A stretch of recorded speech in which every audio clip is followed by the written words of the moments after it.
Innal hamdalillah nahmaduhu wa nasta'inuhu wa nastaghfiruh wa na'udzu billahi min syururi anfusina wa min sayyiati a'malina. May yahdihillahu fala mudhillalah wa may yudlil fala hadiyalah. Asyhadu an la ilaha illallah wahdahu la syarikalah wa asyhadu anna Muhammadan abduhu wa rasuluh. Allahumma salli ala Muhammad wa ala ali Muhammad kama sallaita ala Ibrahim wa ala ali Ibrahim wa barik ala Muhammad wa ala ali Muhammad kama barakta ala Ibrahim wa ala ali Ibrahim fil alamina innaka hamidum majid.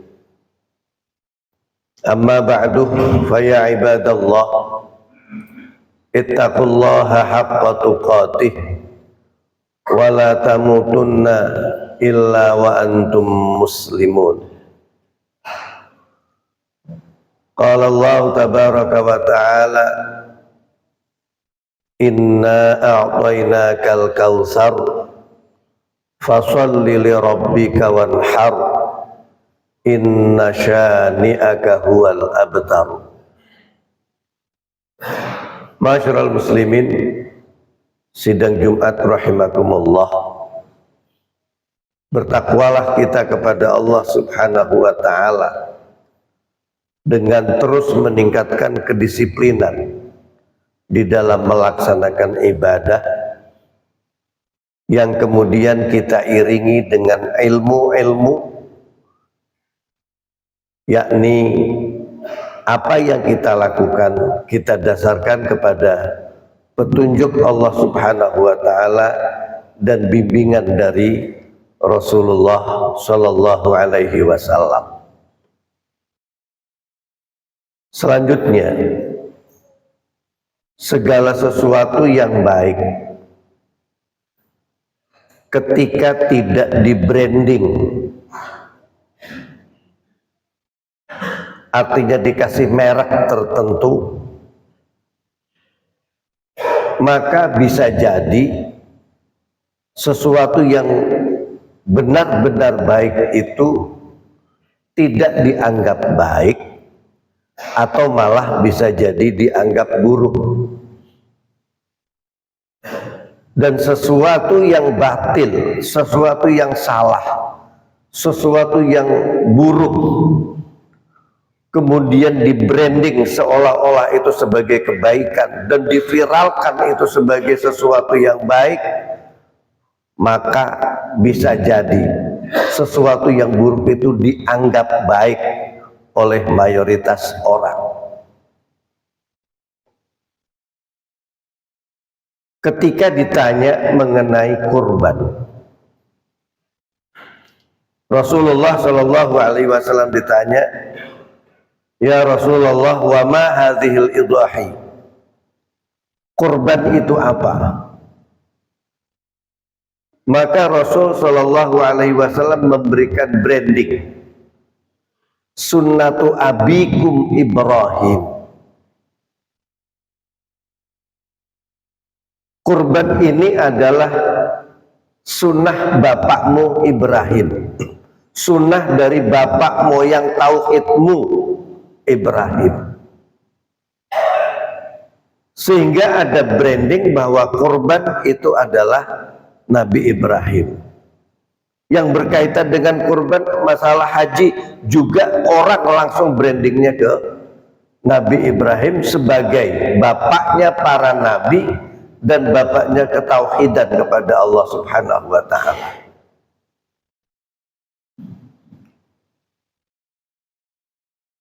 Syariat Islam akan menunjukkan rahmatan lil alamin, artinya benar-benar memberikan rahmat kepada seluruh alam. Artinya rahmat tadi, kasih sayang Allah tadi benar-benar dirasakan oleh umumnya orang, bukan hanya orang Islam. Jika syariat Islam itu dilaksanakan oleh mayoritas umat Islam dalam satu waktu dan dalam waktu yang bersamaan. Contoh Ramadan. Ramadan itu adalah syariat Allah yang dilaksanakan oleh manusia di seluruh dunia. 24 jam orang di seluruh dunia itu berpuasa. Yang sini berbuka, yang di sebelah baratnya masih puasa. Begitu seterusnya. Sampai begitu yang barat berbuka, orang yang berada di timurnya lagi sedang berpuasa. Coba lihat. Gara-gara kaum muslimin, mayoritas kaum muslimin berpuasa, yang terjadi berikutnya adalah kebutuhan konsumsi menjadi banyak. Ketika jiwa kaum muslimin untuk berderma, katakanlah satu gerakan saja yang namanya takjil, maka menyebabkan produk beras naik, produk terigu naik, produk baju naik. Di akhir Ramadan, kita yang di Indonesia pulang kampung, kebutuhan transportasi sedemikian marak. Pertanyaannya, siapa yang punya pabrik tepung? Siapa yang punya pabrik pakaian atau garment? Produk-produk minuman mana, produk makanan mana yang di bulan Ramadan meningkat luas, meningkat sangat kuat, yang mendapat keuntungan real justru non-muslim. Tapi karena ini tidak di-branding secara baik, sehingga Ramadan berlalu, ya sudah berlalu saja demikian. Yang kedua, ibadah haji. Haji dilaksanakan di satu tempat, di Masyairul Hajj. Tidak lebih dari Mekah, Arafah, Mina, dan Muzdalifah. Tidak lebih dari itu. Dalam waktu bersamaan, dari tanggal 8 sampai tanggal 12 atau tanggal 13 Dzulhijjah, orang melakukan satu ibadah, satu syariat yang sama secara serius dan bersama-sama. Siapa yang untung? Jamaah haji, calon jamaah haji yang menabung untuk keberangkatan hajinya, dia harus menunggu sekian puluh tahun. Sementara yang mengelola duitnya dapat gaji tiap bulan. Tanpa harus mengeluarkan dana, dia mendapat gaji selama sekian puluh tahun dari tabungan jamaah haji. Petugas-petugas haji yang merasa berjasa terhadap membantu jamaah haji, padahal mereka itu dibayar dan diberangkatkan oleh tabungan jamaah haji, tapi mereka merasa berjasa. Mereka nggak nabung sama sekali, tapi dapat keuntungan real. Ketika berangkat, koper, seragam, dan atribut-atribut haji meningkat. Siapa itu yang punya pabrik?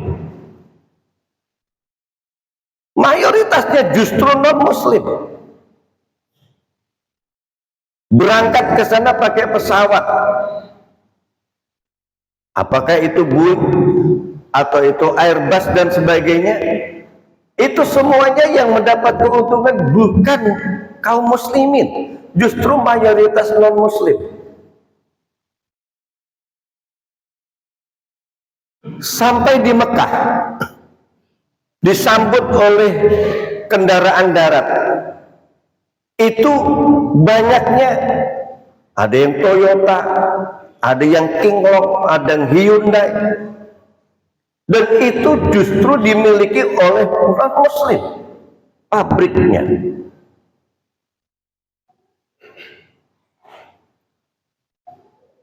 Muslim dapat apa? Orang yang berhaji, orang yang berhaji dapat pahala hajinya, tapi sodakohnya, masya Allah, orang yang tidak mengumpulkan duit justru banyak mendapat keuntungan. Di sana harus motong dam atau motong hadiu. Pertanyaan, kambing itu dari mana? Dari daerah mana itu kambing? Yang kita tahu adalah dari daerah Australia, dari New Zealand dan sebagainya. Apakah peternak-peternak itu, pemelihara kambing itu muslim? Sebahagiannya iya.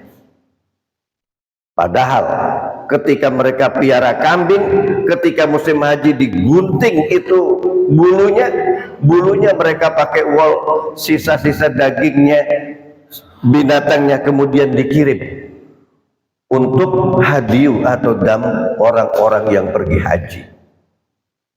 Gara-gara tidak di branding, maka berlalu begitu saja. Tetapi kelihatannya perlu. Kalau kita lihat air mineral yang kualitasnya tidak bagus, tapi di branding dan diiklankan terus menerus, akhirnya banyak orang yang tertarik. Nah, sekarang permasalahan kita terhadap kurban, terhadap puasa Arafah, terhadap pelaksanaan kurban, Idul Adha dan sebagainya, kita kurang membranding dan kurang mengiklankan, sehingga yang terjadi adalah kurban dianggap sebagai beban bagi kaum muslimin, dan kemudian pelaksanaannya kurban menjadi parade orang-orang miskin untuk mengambil daging kurban. Brandingnya malah buruk. Oleh karena itu, melalui khutbah singkat ini, khatib berwasiat pada diri kita, pada dirinya sendiri dan kepada kita semuanya. Bersama kita bertakwa kepada Allah, kemas seluruh syariat Allah ini dengan baik, branding dengan baik. Mungkin bisa berawal dari sebuah masjid. Kalau ada masjid ini, oh ini adalah masjid A, oh ini adalah organisasi A,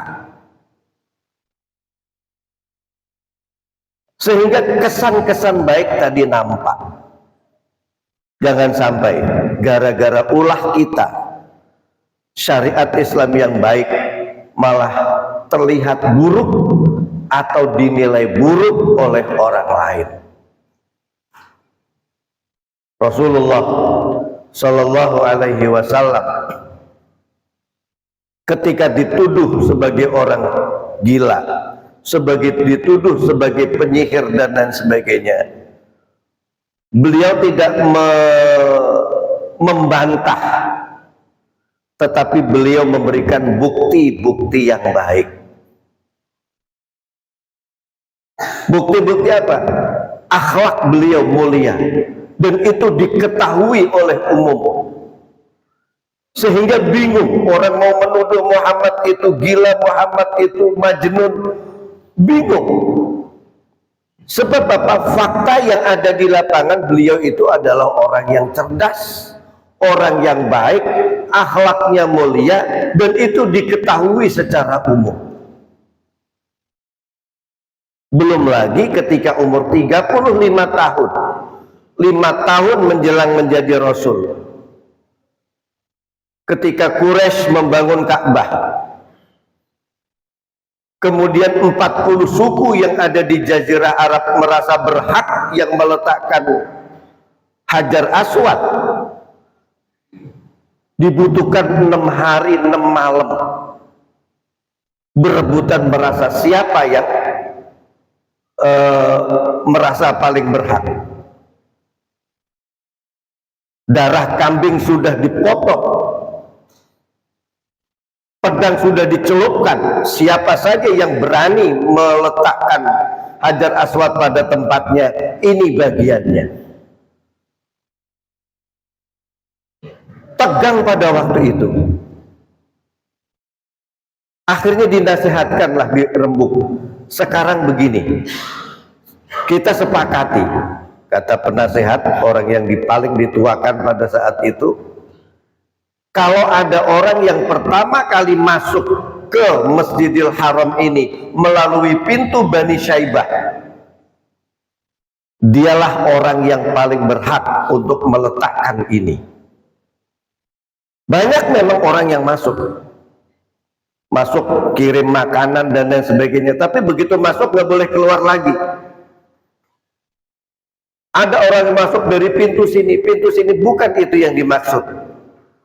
Tetapi datanglah Muhammad, ketika itu umur beliau 35 tahun, keluar dari pintu Bani Syaibah, masuk melalui pintu Bani Syaibah. Maka semua orang mengatakan sepakat, inilah orangnya yang kita tunggu-tunggu. Di samping sejak awal kelahirannya, orang ini adalah orang yang jujur dan tidak pernah berdusta. Artinya apa? Branding bahwa Rasul menjadi orang jujur itu dari awal. Ketika beliau mendapat kesempatan untuk meletakkan Hajar Aswad itu, beliau tidak serakah. Dia buka serbannya, Hajar Aswad diletakkan di tengah-tengah surban, kemudian silahkan paman-paman kepala suku untuk mengangkat. Semua kepala suku mengangkat tepian surbannya Rasul Shallallahu Alaihi Wasallam, kemudian dengan tangannya beliau meletakkan pada tempatnya. 40 suku yang ada di Jazirah Arab sepakat menjuluki beliau sebagai Al-Amin, orang yang dapat dipercaya. Ini sebelum menjadi Rasul.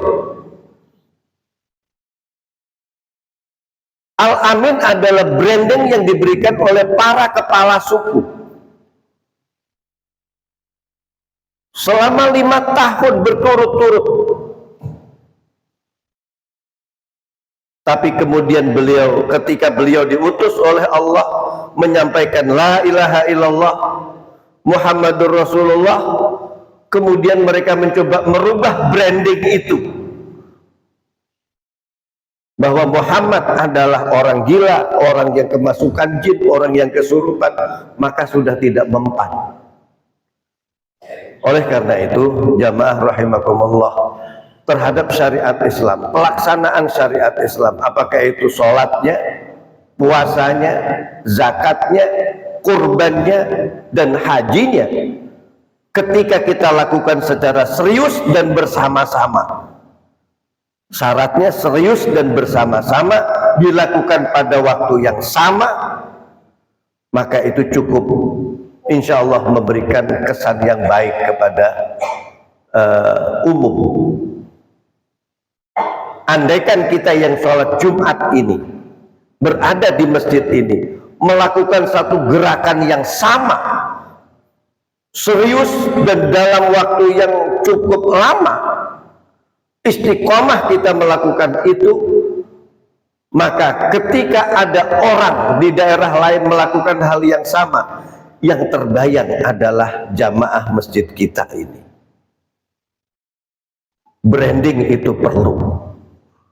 Nah, apalagi branding-branding yang baik, kesan-kesan yang baik terhadap pelaksanaan syariat Islam, sehingga rahmatan lil alamin itu menjadi nyata. Pantas ada orang yang mengatakan al-islamu mahjubun bil muslimin. Kilaunya Islam itu justru tertutup oleh kelakuan buruk kaum muslimin. Jadilah kita termasuk orang-orang yang baik, orang-orang yang tampil menjadikan syariat ini menjadi lebih baik karena kesolehan amal kita. Barakallahu li wa lakum fil Qur'anil azim wa nafa'ani wa iyyakum bima fihi minal ayati wa dzikril hakim wa taqabbala minni wa minkum tilawatahu innahu huwal ghafurur rahim. Allahumma shalli ala sayyidina Muhammad wa ala alihi wa sahbihi wa sallim.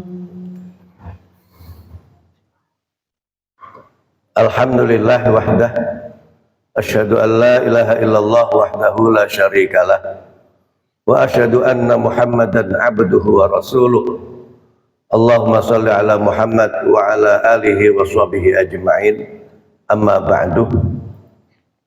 Jamaah rahimakumullah, bahwa kewajiban kita sebatas kemampuan maksimal kita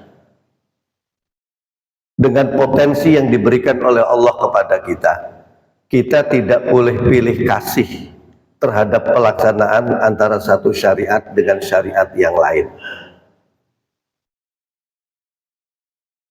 Khatib berpesan pada dirinya sendiri dan kepada kita semuanya, bil khusus bagi yang akhir Ramadan kemarin pulang kampung. Untuk pulang kampung butuh dana yang besar. Sekeluarga pulang kampung dengan dalih silaturahmi itu baik. Padahal kalau dari sisi syariat, silaturahmi bisa dilakukan kapan saja. 10 juta dipaksakan untuk minimal untuk pulang kampung. Kemudian 10 Dzulhijjah kurang lebih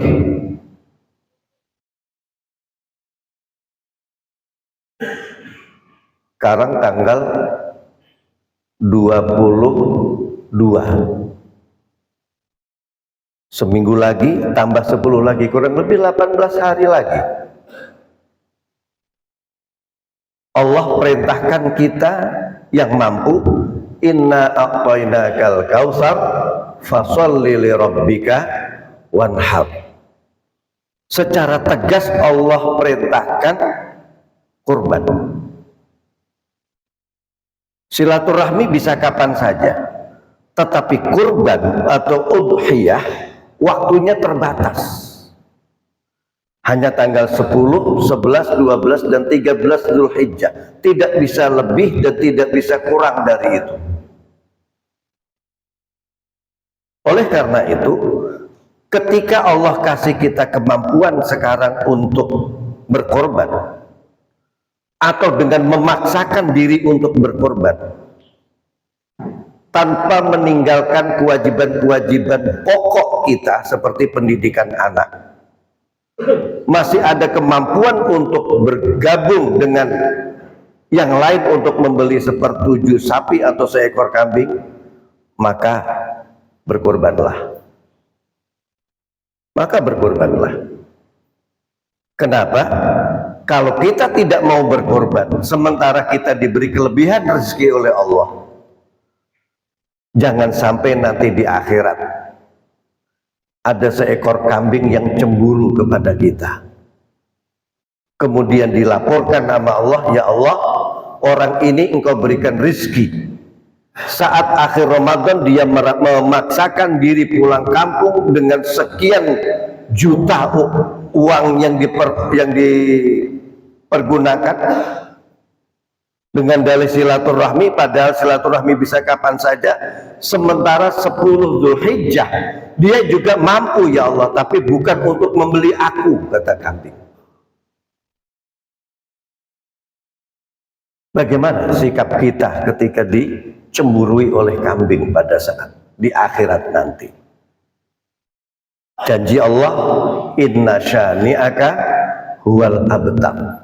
Dengan sholat yang baik, dengan ibadah, dengan kurban, inna syani'aka huwal abtar, segala sesuatu yang akan membuat celaka, membuat gagal, huwal abtar, akan digagalkan oleh Allah, sehingga yang ada kesuksesan demi kesuksesan. Ini adalah janji Allah, dan kewajiban kita adalah untuk membenarkan janji Allah itu tanpa sedikit pun ragu. Semoga dengan diberikan kemampuan dengan adanya Allah memberikan kemampuan kepada kita untuk berkorban, kemudian kita berani berkorban, insya Allah Allah akan menyelamatkan kita dan akan menyelamatkan anak keturunan kita sebagaimana Allah menyelamatkan Nabi Ismail dan keluarganya dan anak turunnya. Seorang ulama memprediksi kalau Nabi Ibrahim waktu itu disuruh menyembelih Ismail, dia tidak mau dengan dalih sayang, justru Ismail akan mati. Tapi justru karena Nabi Ibrahim setia dan percaya kepada syariat Allah, Ismail hidup dan bahkan melahirkan keturunan sebagai Sayyidul Mursalin, Nabi Muhammad sallallahu alaihi wasallam. Allahumma firlil muslimina wal muslimat wal mu'minina wal mu'minat al ahya'i minhum wal amwat innaka sami'un qaribun mujibud da'wat. Allahumma a'inna ala dzikrika wa syukrika wa husna ibadatik. Rabbana ftah bainana wa baina qaumina bil haqqi wa anta khairul fatihin. Rabbana hablana min azwajina wa dzurriyyatina qurrata a'yunin waj'alna lil muttaqina imama. Ya Allah, anugerahkanlah kepada kami pasangan hidup kami, teman kerja kami, teman seperjuangan kami, rekanan kerja kami, anak keturunan kami, orang-orang yang menjadi tanggungan kami, dan generasi muda kami. Anugerahkanlah mereka bagi kami, ya Allah, sebagai pelipur lara bagi kami, sebagai qurrata a'yun bagi kami. Ketika kami melihat wajah mereka, batin kami menjadi tenang. Ketika kami melihat akhlak mereka, batin kami menjadi bahagia. Terlebih ketika kami melihat mereka dihisab di akhirat besok, karena batin kami menjadi sejahtera, karena kami dan mereka, ya Allah, bersama-sama Engkau masukkan ke surgamu yang penuh dengan nikmat. Karena waktu di dunianya kami dan mereka, ya Allah, berani memaksakan diri untuk beribadah kepadamu dengan harta, dengan tenaga, bahkan dengan jiwa. Rabbana atina fid dunya hasanah wa fil akhirati hasanah wa qina azabannar. Sallallahu ala sayyidina Muhammadin wa ala alihi wa sahbihi wa sallam. Walhamdulillahi rabbil alamin. Wala dzikrullahi akbar wa jal. Wallahu ya'lamu ma tasna'un.